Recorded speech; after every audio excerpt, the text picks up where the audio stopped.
तो हेलो दोस्तों लोग, नमस्कार। बार बार लगातार हर हर महादेव के चैनल में। तो दोस्तों लोग देखी जाएगो, हम शिव चर्चा के भजन गावे जा रहल बनी। अगर अच्छा लगी तो जरूर सपोर्ट करम जा।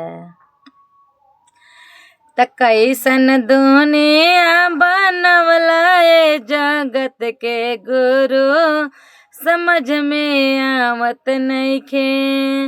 त कैसन दुनिया बनवला ए जगत के गुरु, समझ में आवत नइखे।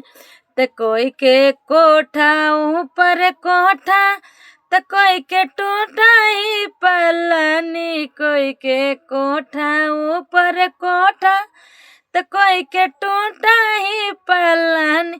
कोई के रोटियां ला तरसवला ए जगत के गुरु, समझ में आवत नइखे।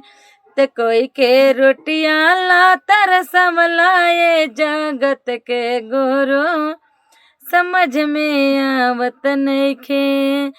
त कैसन रचना तो रचला ए जगत के गुरु, समझ में आवत नइखे।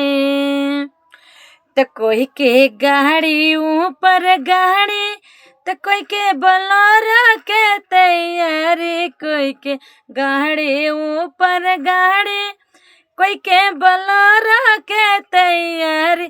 कोई के पैदल ला तरसवला ए जगत के गुरु, समझ में आवत नइखे।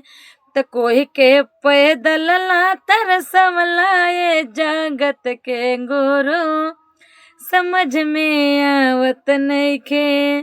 त कैसन रचना के रचला ए जगत के गुरु, समझ में आवत नइखे।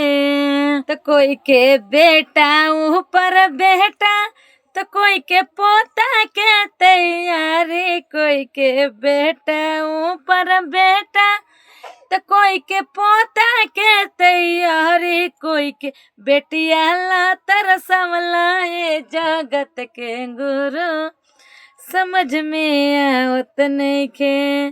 त कोई के गोदिया सुना कैला ए जगत के गुरु, समझ में आवत नइखे।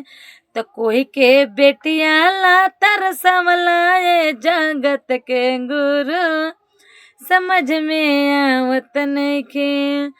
त मंगनी पहिला में दाया, और दूसरे में चर्चा। मंगनी पहिला में दाया, और दूसरे में चर्चा। अब त तीसरे में नमः शिवाय जगत के गुरु, समझ में आवत नइखे। अब त तीसरे में नमः शिवाय जगत के गुरु, समझ में आवत नइखे। त कैसन रचना के रचला ए जगत के गुरु, समझ में आवत नइखे। त कोई के भूखे तो सुतवला ए जगत के गुरु, समझ में आवत नइखे। त कोई के बेटिया ला तरसवला ए जगत के गुरु, समझ में आवत नइखे। हर हर महादेव।